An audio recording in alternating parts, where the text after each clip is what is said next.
ajoelhe-se. Rogamos aos bons espíritos que, com a permissão do Senhor, nós possamos ter um estudo produtivo, esclarecedor.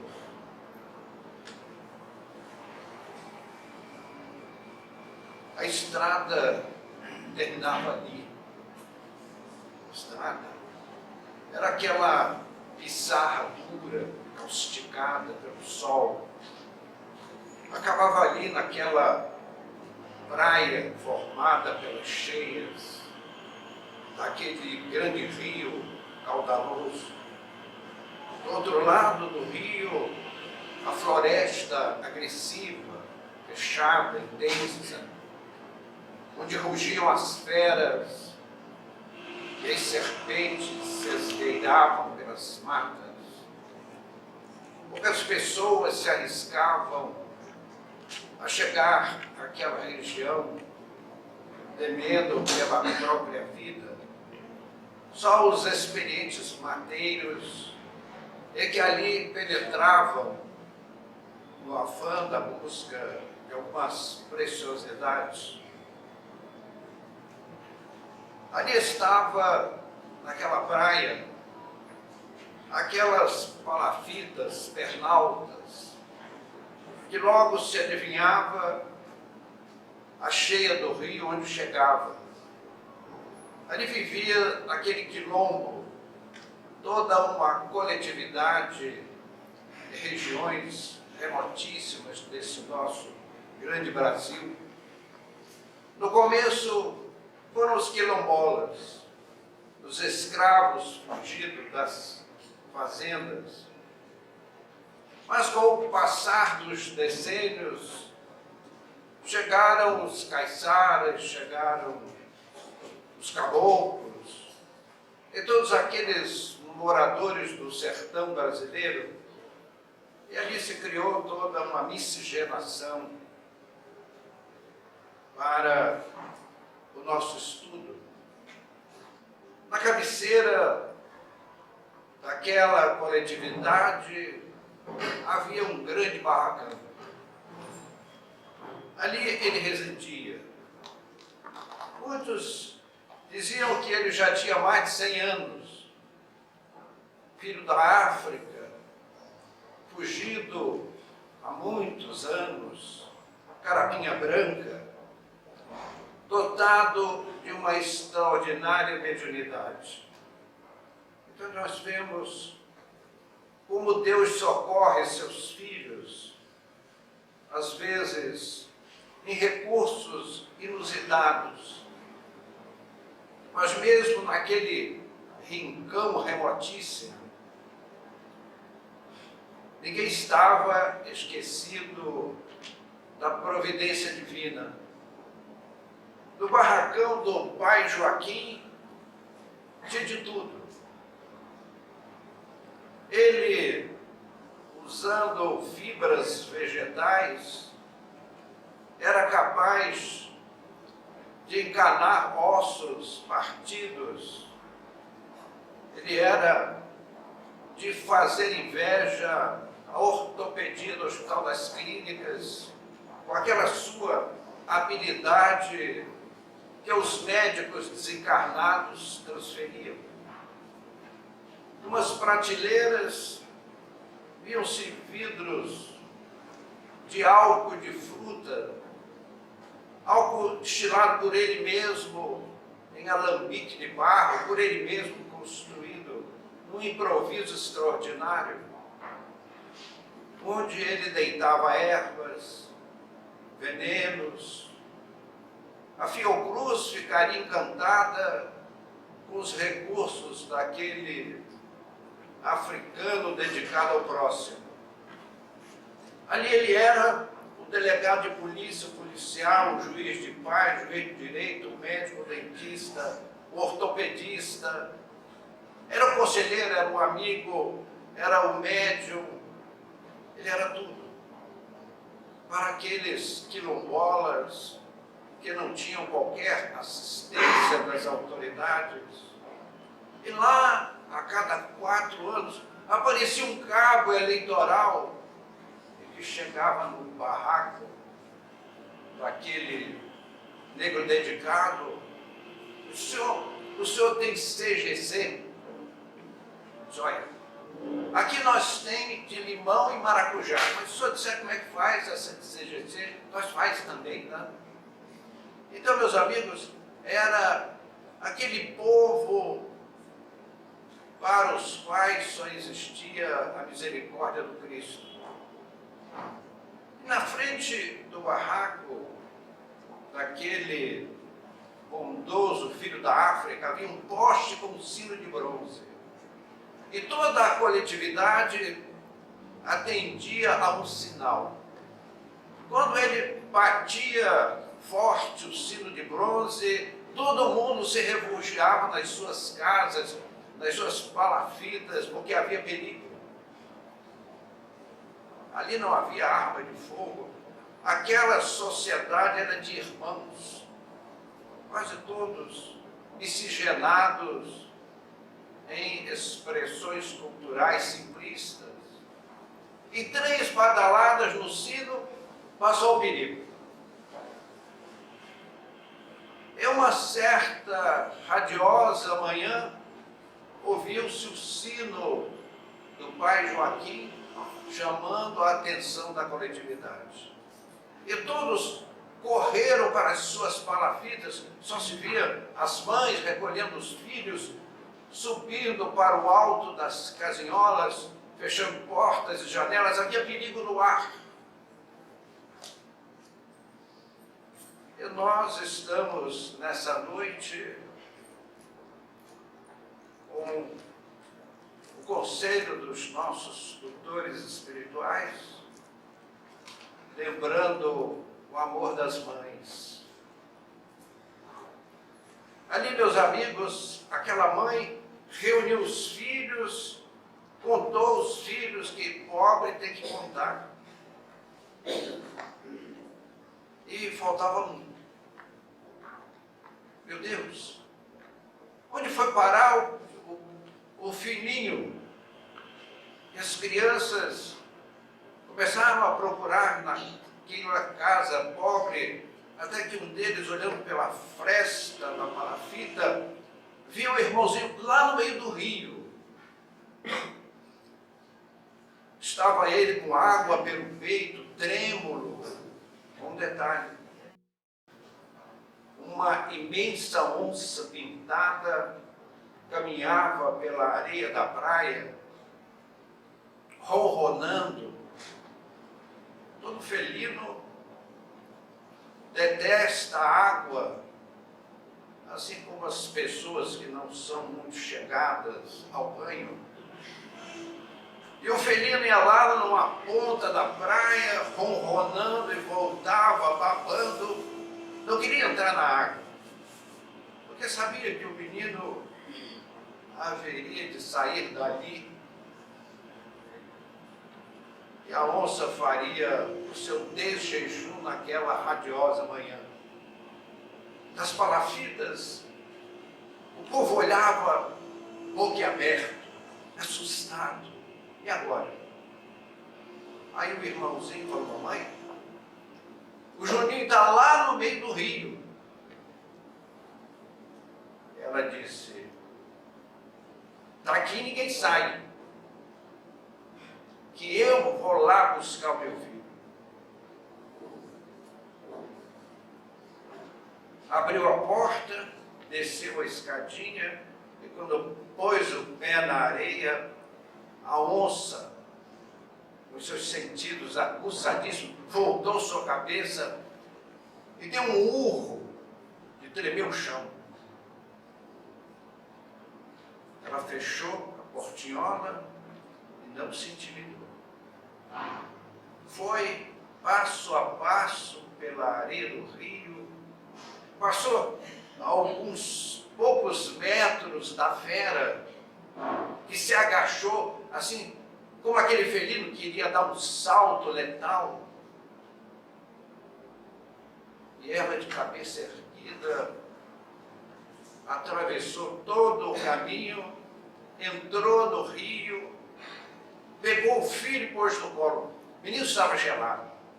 Ela botou um bloco de gelo no colo. Ele enfiou a cabecinha no pescoço da mãe, como se, em não vendo a fera, não tinha perigo.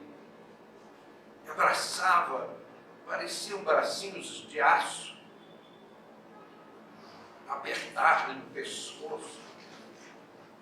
E ela saiu do rio, foi caminhando pela areia da praia, passou novamente alguns poucos metros da fera, que agachada parecia que ia desferir um golpe mortal.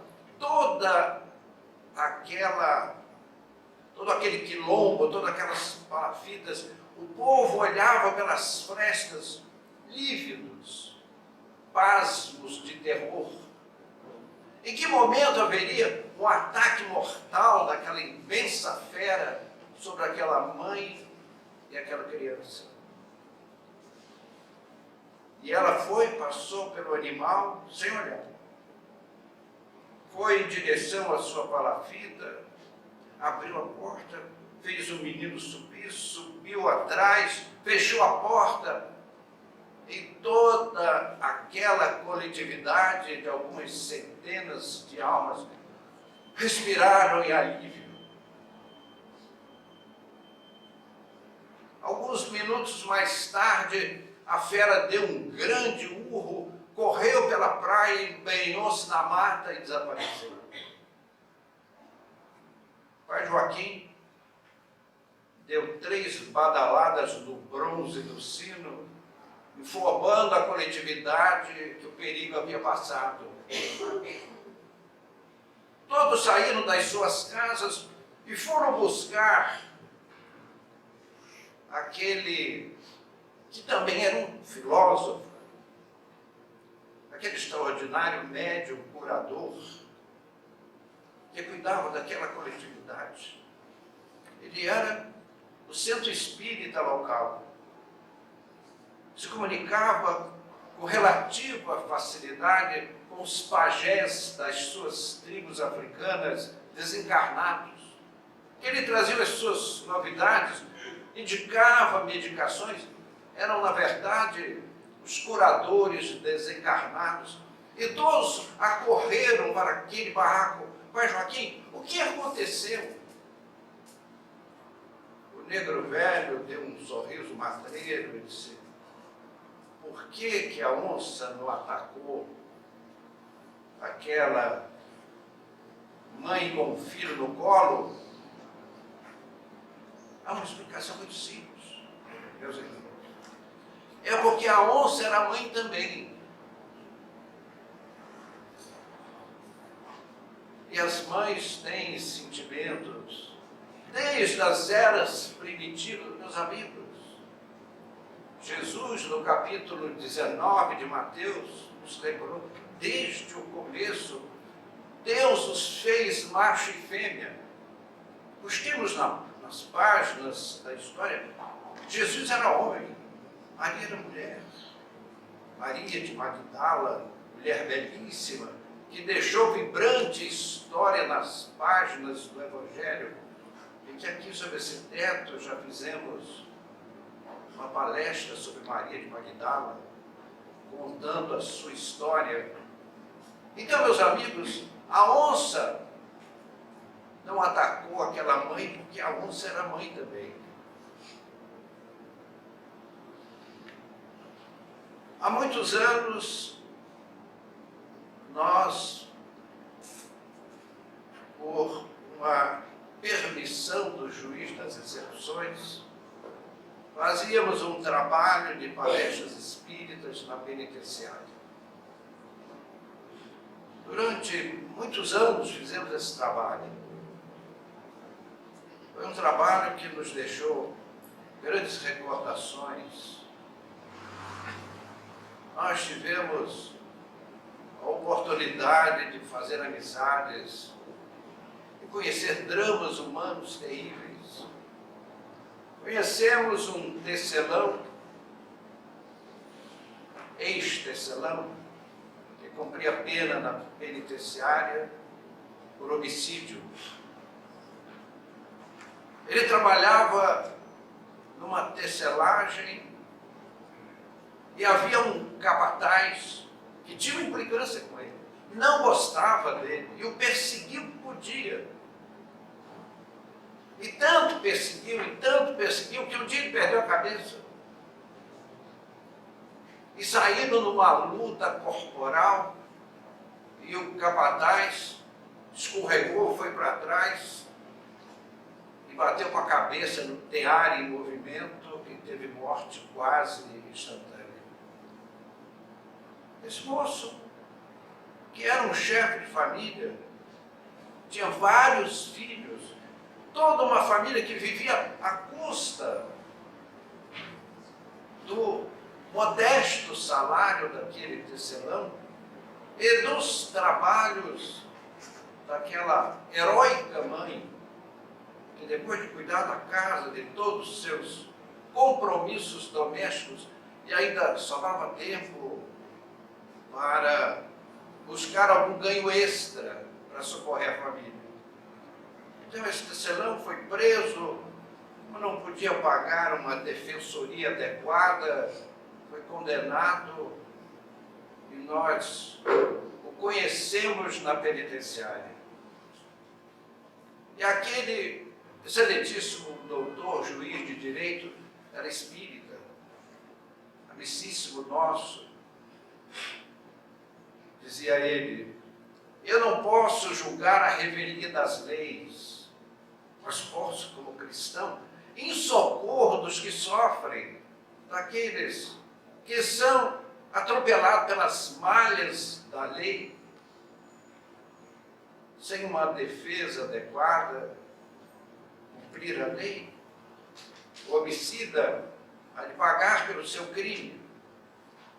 Mas se eu sou, como serventuário da justiça, obrigado a cumprir as leis, tenho todo o direito de, como cristão e como espírita, de socorrer as famílias que são punidas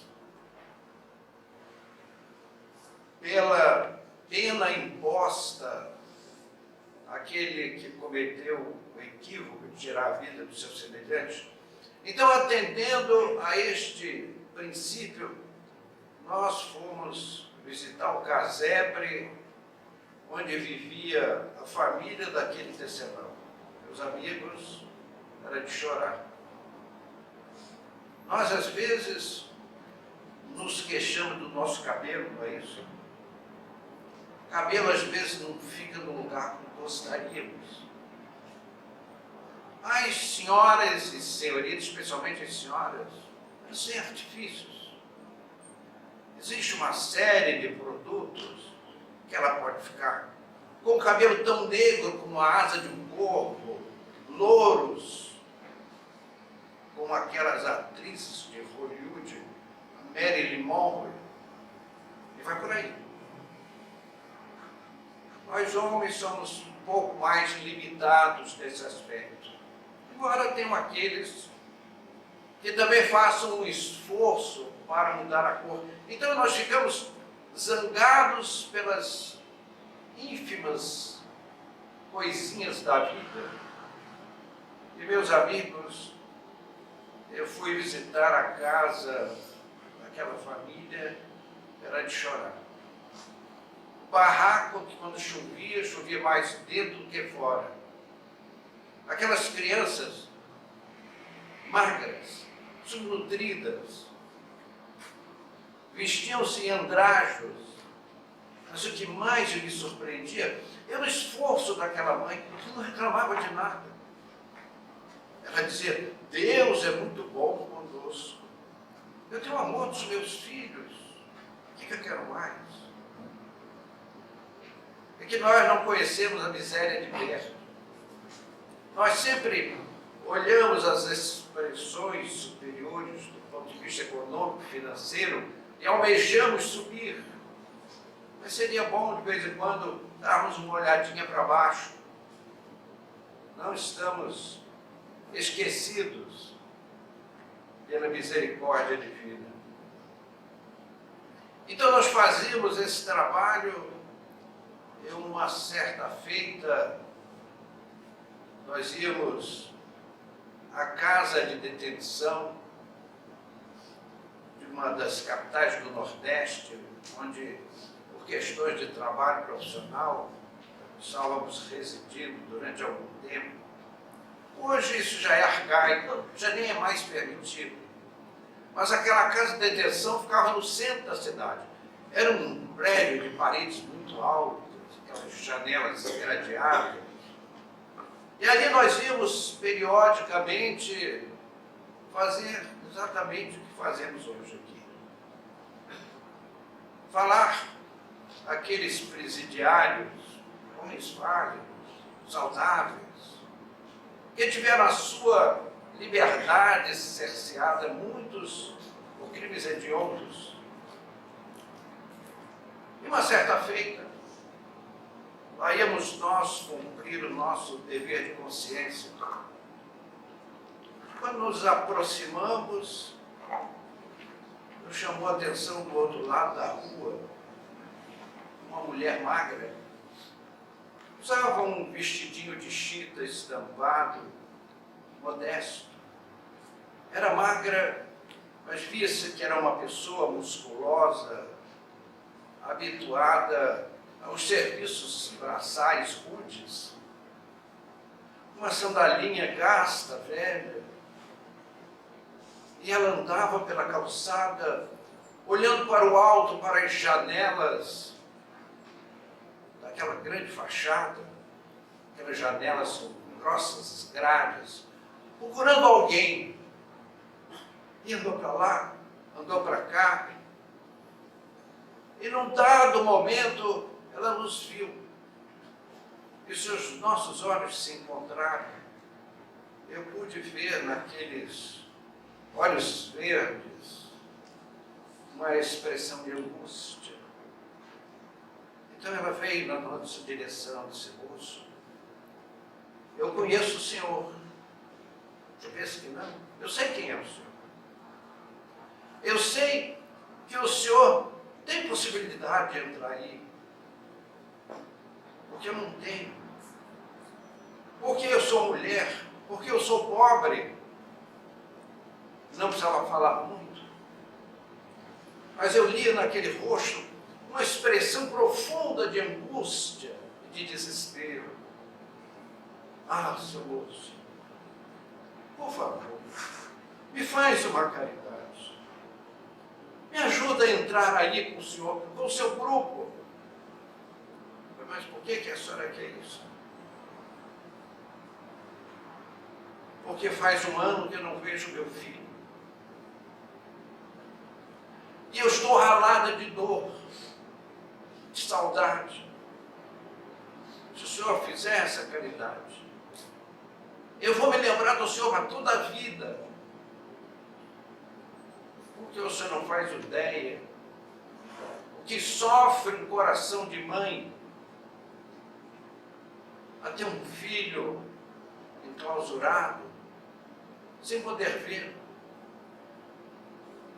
Digo: bom, minha senhora, a recomendação que nós temos, como aqui é uma casa de detenção masculina, nós não podemos levar acompanhantes femininos.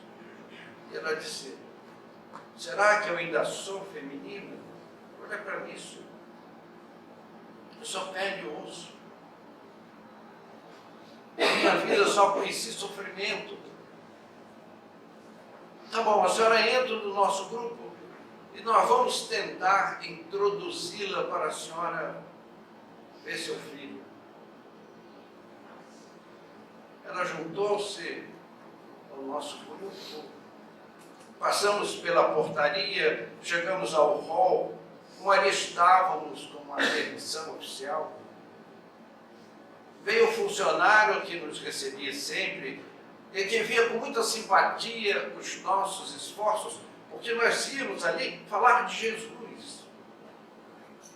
Nós não íamos vender salvação, nós íamos levar consolo àqueles irmãos sofridos. Parece que aquilo ali é uma benesse, é um grave equívoco. As pessoas que põem os pés numa penitenciária, numa casa de detenção, só depois lá dentro é que vai ver o que é aquilo. Então o moço nos recebeu e fez uma carinha assim. Eu estava ferindo uma norma da casa.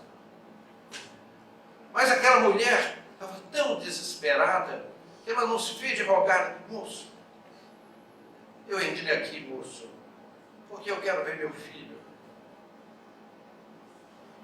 Ah, mas só se o delegado permitir. Então vamos falar com o delegado. Então fomos lá falar com o delegado. O delegado olhou para nós assim, fez aquela carinha de reprovação, mas como um ser humano compreendeu a situação e perguntou ao soldado quem era o filho daquela mulher.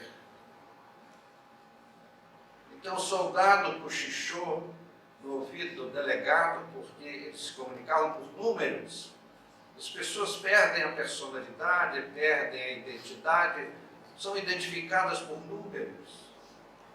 Se puxa, mas é fulano de tal? É. Ele está na solitária porque não consegue conviver com ninguém.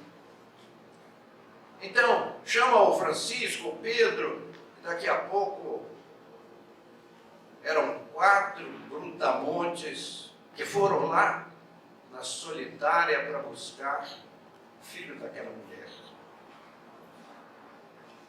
Alguns minutos depois, lá vinha ele algemado, pés e mãos.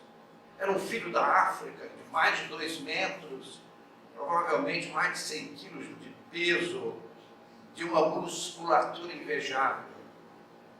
Na antessala do delegado, para esses fins, havia uma peça que parecia uma poltrona, uma cadeira feita de barras de ferro, para este fim. Então o moço foi sentado ali, e as algemas de aço presas nas barras, ele estava imobilizado, não pondo em risco a vida de ninguém. E aí o delegado permitiu que a mãe fosse falar com seu filho e meus amigos. 100 anos eu vivo, 100 anos eu não esqueço. Ela deu um grito, meu filho, lançou-se a abraçar aquele moço, aquele fascínora, multi-homicida. Mas para ela, ele era um anjo celeste. Ele virava o rosto, irritado, e ela beijava, ele transpirava as bacas, lavando-lhe as faces, e as gotas das lágrimas daquela mãe se juntavam àquele líquido precioso. E ela disse, meu filho, a nossa casa era tão pobrezinha, meu filho, mas você tinha uma cama limpa e um prato de refeição. O nosso barraco era de chão batido, mas havia muito amor, meu filho. Teu pai era um pedreiro, um negro forte, um trabalhador, que levantava-se com o sol e nunca nos faltou absolutamente nada por seu trabalho honesto. E ele morreu de desgosto por tua causa, meu filho. Eu fui lavar as privadas dos brancos para não te faltar nada, meu filho. E como é que tu fostes te entregar ao crime, tirar a vida do teu semelhante, meu filho? Inconformado com a nossa simplicidade. A nossa casinha era uma choupana simples, mas ali havia muito amor. Você foi o ideal de amor, o nosso filho único, o sonho meu e do seu pai. Ah, meu filho, levanta a tua cabeça para Jesus, meu filho. Vem conviver conosco como gente, meu filho. E abandona o crime. O rapaz virava o rosto revoltado. Aí o delegado, vendo aquela situação dramática, não aguentou mais. mandou que afastassem a mãe e levassem o rapaz para a solitária novamente. Meus amigos, foi uma experiência muito emocionante do amor de mãe. Nós, às vezes, dizemos, não há amor maior do que o amor de mãe. Não é verdade. O amor maior é daquele que teve ainda mais amor para colocar no coração das mães o amor de mãe. Deus, nosso Pai, um amor infinito. Não faz muito, eu vi um programa na Sexta-feira Santa, na televisão, que falava sobre a paixão de Cristo. E era um estrado montado em 2 pneumáticos, levando a imagem de um homem ensanguentada. E o sacerdote dizia que ali estava a paixão de Cristo. Meus amigos, que equívoco, que grande equívoco. Quem é a paixão de Cristo, senão nós? Nós somos a paixão de Jesus. Ele nos recebeu do Criador e nos dá um amor infinito, um amor muito maior do que o amor das mães. Que nos recebe com um carinho infinito, que trabalha pelo nosso bem-estar, pela nossa libertação espiritual. Nós vemos o planeta Terra navegando no espaço cósmico. Parece que é obra do acaso. É o Cristo conduzindo este viveiro humano. Daqui sairão as almas que poluirão a vida universal, a felicidade dos espíritos remidos. Todos chegaremos lá, inclusive esse personagem da nossa história e outros personagens da história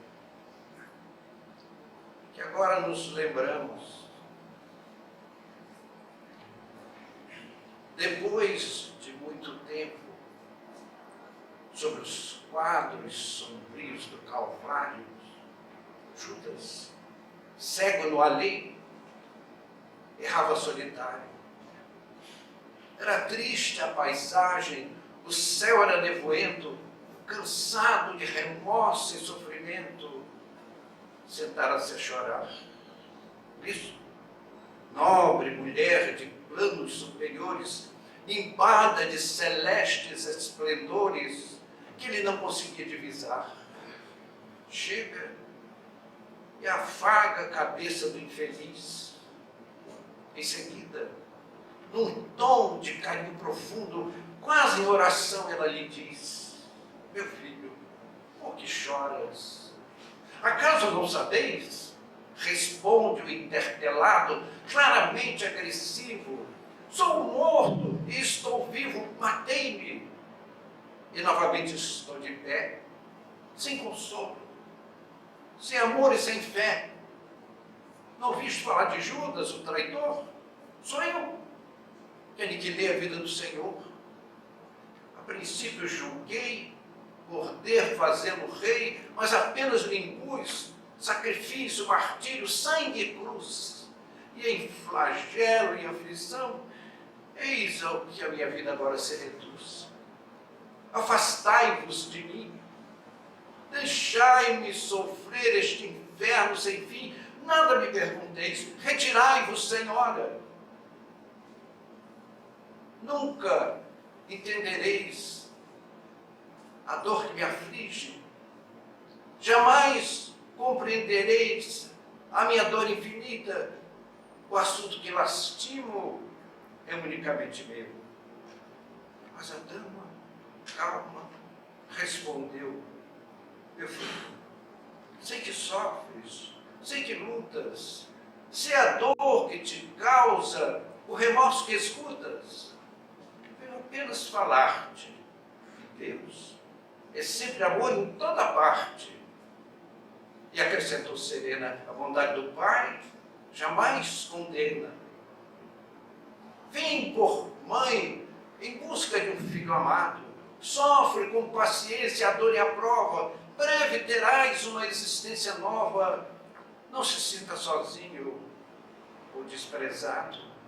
Mas Judas interrompeu-a e bradou rudo espasmos: mãe, não me venhais aqui com mentira e sarcasmo. Depois que me enforquei num galho de figueira, para renascer na dor, sem mais poder fugir à vida verdadeira, fui buscar consolo e força de viver aos pés da pobre mãe que me forjaram ser.